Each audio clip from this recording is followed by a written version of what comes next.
celebrating 15 years of Young Turks. Welcome back. You're watching India's longest running show on entrepreneurship, Young Turks. One of the organizations that we've been associated with closely over the last few years is Sairee Chahal's Sheroes.in, a tech platform that over 1 million women use to further their careers. And Sheroes recently raised $1.8 million in a Series A round to further build out its offerings and services. So for the 4th consecutive year, Young Turks partnered with Sheroes for their annual Tri-City Summit, the theme of which is work, life and bank balance. Here are the highlights from the Delhi leg. Let's take a look. There are almost 1 million women who are part of Sheroes now. There are about 12,000 companies who use the Sheroes platform. We did not go out and ask them to do it because it's good for women.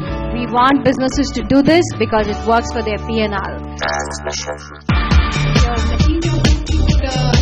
The idea of Mr. Corporate goes, out there, pension, all of that whole working model has changed. People have to be more nimble, more flexible, and just more open-minded. For me, work and life happen together. That working stage comes in the moment you step onto the bus, because from that day, you're working. To be yourself in a world that's trying its hardest day and night to make you everything else is the hardest battle anyone can fight, and never stop fighting. Young Turks caught up with a group of men and women who have never stopped fighting to find out who they are, and in the process built out businesses that are a reflection of the ideals that they hold close to their hearts. When I finished my graduation, I started my career by working with Lintas for a bit, and 6 months into it, wanted to do something of my own. Also helped that I got married and moved to a smaller town. Started my own ad agency for about 1.5 years. Job, career and calling. That was a job. I wanted something better. I went to the US, got my MBA, worked with an investment bank, and again realized that it's a career, it's not your calling. Did another stint in retail, did a startup in the Valley, went well for about 6 to 8 months and then couldn't raise money, crashed. Took time off, the second baby was there, and quickly realized that was not who I was. I wanted to be able to work on my calling. And then finally Shop Clues happened, and when we moved from the US, one of the biggest deterrents for us to be able to move and start Shop Clues was the fact that we were all successful in our careers. So bank balance in a different way. That if we take a step in, if we take a risk and it doesn't work out, we've lost 3 to 4 years of our life. So for a lot of us, we don't take a risk because we don't want to rock the boat. If you take personal decisions, are those decisions easier to take than the decisions that you take for a business? For the simple reason that there are a lot more lives that you're dealing with. There is a huge sense of responsibility that comes from knowing that there are these 12 people or these 15 people. Pretty much took a call to drop the security blanket of a paycheck, and if you know that you have a business model where the unit economics is not questionable, then you're okay. In the sector that you work in, which is e-commerce, there's a lot of money invested in you. That responsibility becomes many-fold of investor expectations, expectations from the ecosystem, because you guys, Shop Clues and the 3 others are held up as, that if these guys fail, then everyone is going to fail. Everybody else has thought through before investing in you. In the e-commerce space that you talked about, Saina, a lot of pressure right now, right? We're looking at listing ourselves as one of the first e-commerce companies on NASDAQ. Whenever we decide to do that, and we talk to investment bankers, they tell us that, as the first company, you have an additional responsibility because you're setting up the expectations of the entire industry. Pressure that I heard on e-commerce companies has been in legacy businesses for decades. I sit in an investor call every quarter, and I'm asked the dirtiest questions on why this, why not this, why this EBITDA. This pressure is there. Does it amaze you how the e-commerce guys function? I think e-commerce is in the honeymoon period. I like to think of it like this. For me, the biggest responsibility, The maximum pressure that I take on myself is not with these bankers. The problem is the guy who earns 20,000 a month. If he loses his job, what happens next? How does he pay food bills and education bills? Do you see, Pankaj, because you deal with human resources across all of these sectors perhaps, more emotional intelligence, more concern, more empathy in leaders today towards these stakeholders than there was earlier?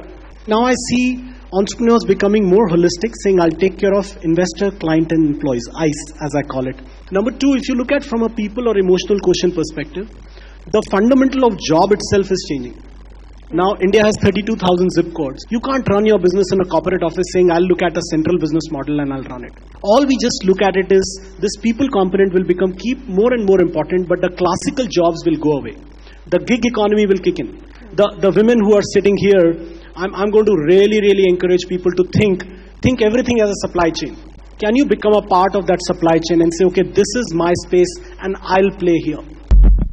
And the gig economy is perhaps just another way to describe the massive freelance market that exists in our country, and by all estimates, women make up a good part of it.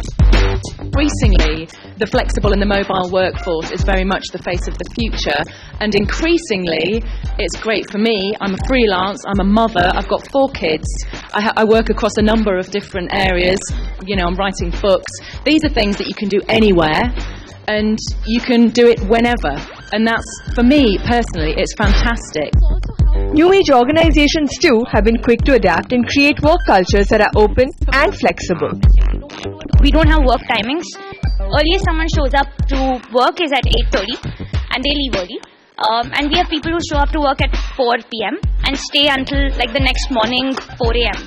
Ultimately, the company gives you a lot of freedom, but with that comes a lot of responsibility. And as long as everybody genuinely cares about what they're doing, we want to build a place where people can, do the best that they can.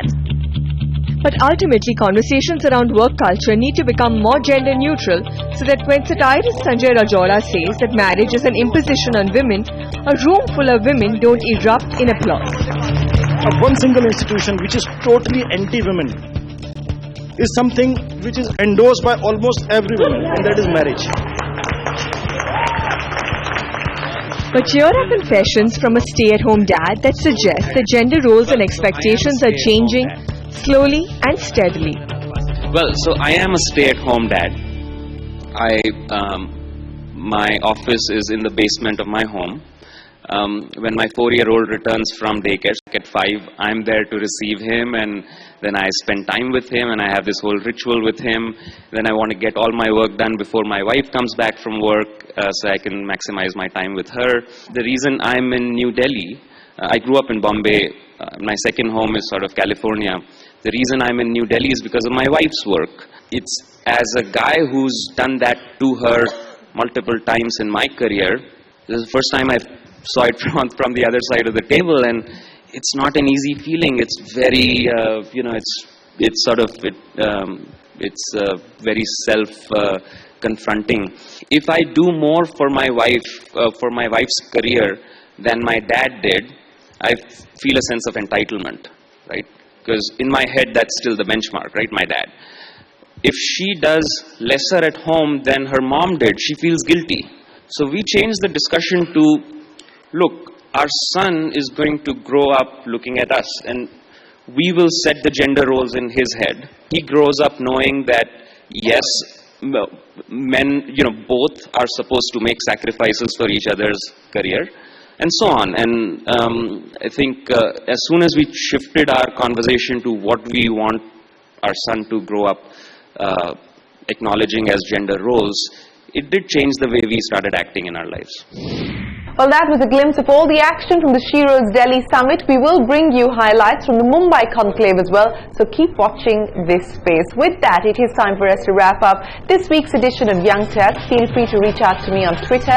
My Twitter handle is @Shireen Brown. Till next week, from all of us here, goodbye. Many thanks for watching.